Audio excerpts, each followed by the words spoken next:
So there's multiple factors as to why the level of your total testosterone is irrelevant.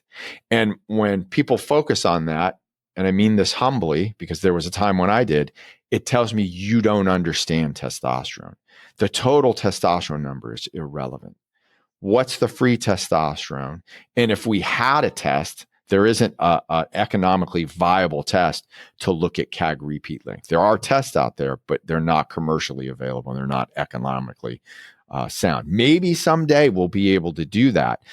And that would be great because that would certainly help with treatment. But everyone is different. They really are. Not every individual is the same. And it comes down to all those factors. You need to be able to transport, translocate, transcribe the hormone. And if those aren't working, it's not going to happen. If you have inflammation at the level of the cell and that bilipid membrane, that's not going to happen. Toxicity is too high, metabolic disorders. There's so many other things that need to be in place and functioning well for the hormone to be effective. And that's why I always talk about you got to heal the person first. And have you found that those individuals that you suspect have a CAG repeat and are androgen insensitive, when you remove other insults, for example, mercury or lead or, I don't know, mycotoxins, other environmental type issues, viruses, do you see fluoride.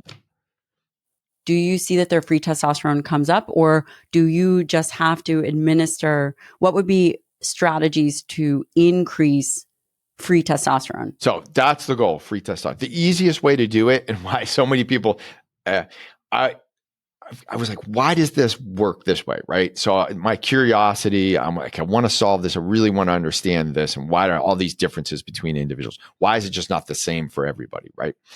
So you can drive past that cellular resistance to a point. However, when the toxicity is really bad, when the cellular inflammation is really bad, when there's CAG repeat length issues, when I challenge them with testosterone, it doesn't solve the issue. Fascinating. Meaning they don't feel better. They don't feel better. Free testosterone so if I have the same. If I have somebody in the office, right, I can challenge them with testosterone. In 15 minutes, what's going to happen? Eyes light up, cheeks get rosy. Because where does testosterone work? It works in the brain. So if they're sitting in front of me, it's like, okay, we're going to challenge you right now. See how bad this is. Boom, 15 minutes, they light up. They're like, oh my God, I didn't know I could feel like this. I need to go home. I need to find my wife. You know, they're ready to go. I need to go to the gym. I want to pick stuff up and put it down and pick it up again because it works in the brain and makes you want to do work. That's what it does for men.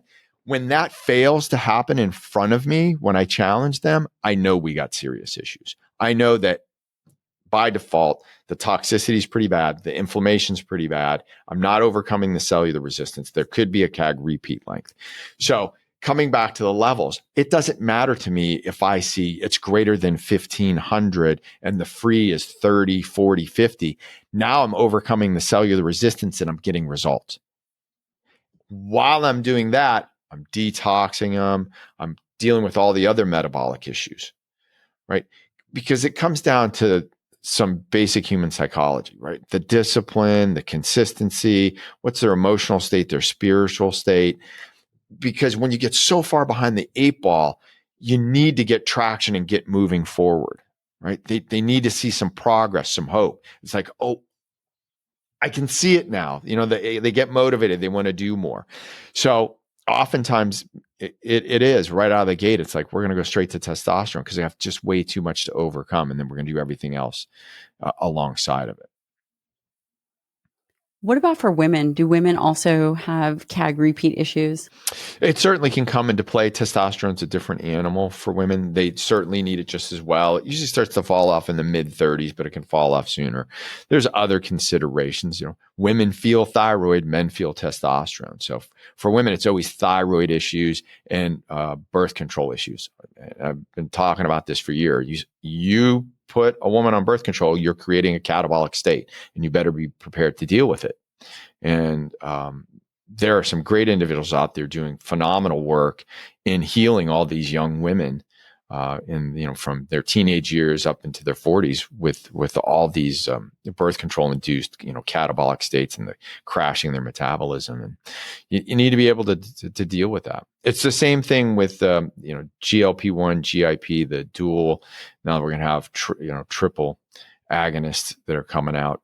You're going to create a catabolic state, and you need to know how to deal with that. What good does it do to pull the fat off of somebody if you're going to waste their muscle in the process and make them skinny fat? So you need to understand how to use those medicines and use them well.